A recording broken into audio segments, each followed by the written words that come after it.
কথা। তো এইরকমভাবে প্রিপারেশন যদি করতে থাকেন, আবার পরীক্ষার আগে প্রিলি পরীক্ষার পরে আবার প্রিপারেশন নেবেন মাঠের জন্য, আবার সেই একই ব্যর্থ হবেন। তাই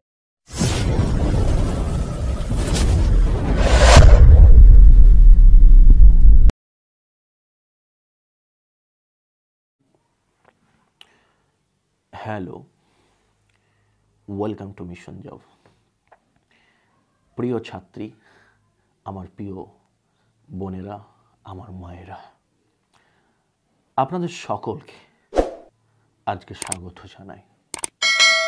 আজকের এই আলোচনাটি আমার থাকবে সম্পূর্ণরূপে আমার প্রিয় মায়েদের জন্য, আমার বোনেদের জন্য, আমার অতি প্রিয় ছাত্রীদের জন্য। লেডি কনস্টেবলে অনেকেই তারা মাঠে ব্যর্থ হলেন, আবার প্রচুর ছাত্রী আছেন যারা সফল হলেন। আপনারা অনেকেই ভাবছেন মেনের জন্য কিভাবে প্রিপারেশন নেব বা কত মার্কস পেলে আমি মেন সাকসেসফুলি আমরা উত্তীর্ণ হব। আবার অনেকেই ভাবছেন আমরা ফেল করলাম, তাহলে আমরা এখন কি করব, আমরা কেন ফেল করলাম, আমরা মাঠ কেন পাস করতে পারলাম না।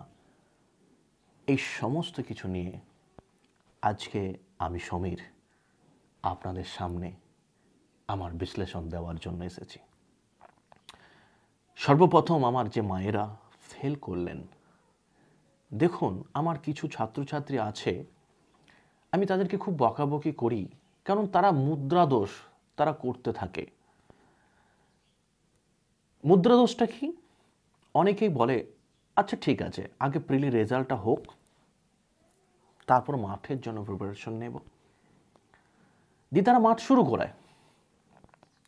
হ্যাঁ, তার মানে এই নয় যে এরকমভাবে শুরু করে পাশ করা যাবে না, অবশ্যই যাবে, কিন্তু সেটা শিওর শর্ট থাকে না।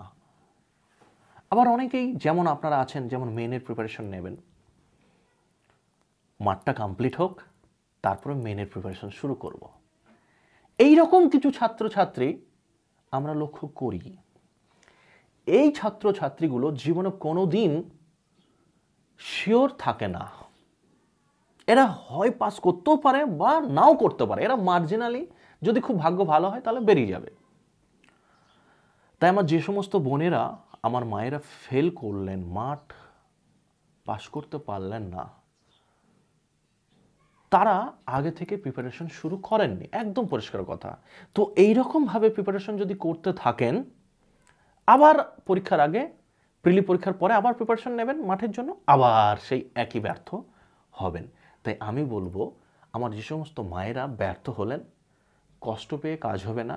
আপনার কিছু ভুল ছিল, সেই ভুলটা থেকে শুধরিয়ে এখন থেকেই যে ভুলটা আপনার হয়েছে সেটা রেকটিফাই করার চেষ্টা করুন, নিজেকে ক্লারিফাই চেষ্টা করুন। কেননা আপনি তো জানেন আমাকে চাকরি করতেই হবে, সুতরাং আগে থেকেই আপনি শুরু করুন, নিজের এফিসিয়েন্সি, নিজের পারফরমেন্সটাকে কন্টিনিউ রাখুন, তাহলে আগামী দিন আপনি শিওর এক চান্সে জব পেয়ে যাবেন। ওকে, এবার আমি চলে আসি আমার মায়েদের কাছে, আমার যে সমস্ত মায়েরা মেইন পরীক্ষা দেবেন। দেখুন, মেইন পরীক্ষা আর প্রিলি পরীক্ষা দুটোর মধ্যে হিউজ ডিফারেন্স। তাহলে মেইন পরীক্ষায় আমাকে দেখতে হবে কত মার্কস রয়েছে এখন। 85 মার্কস।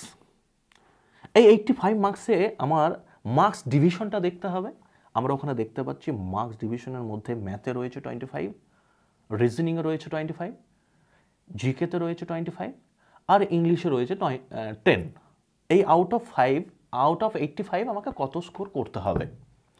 পরিষ্কার কথা, আমার আউট অফ 85 আপনাকে, আমি সবার জন্য ইন জেনারেল আমি বলতে চাইছি যে 45 থেকে 50-র কাছাকাছি আপনাদের মার্কস রাখতে হবে মেনের জন্য।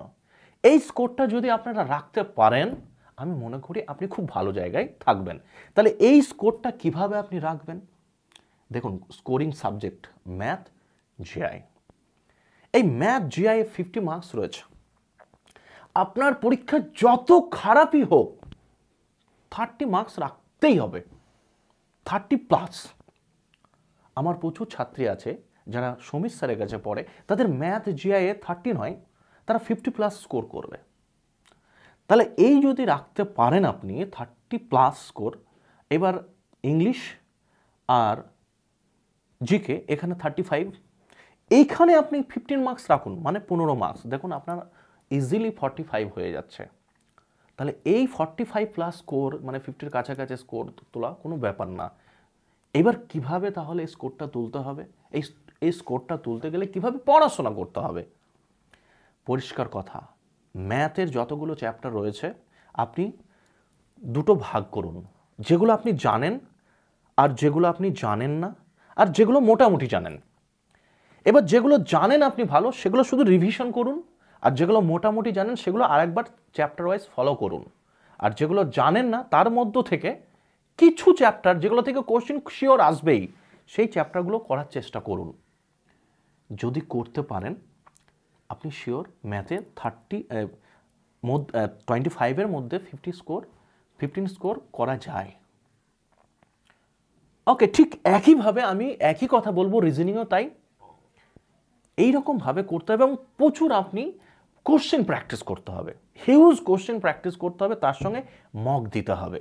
কিভাবে মক দেবেন? বাড়িতে বসে কোনো বই দেখে? না না না, ওটা নয়।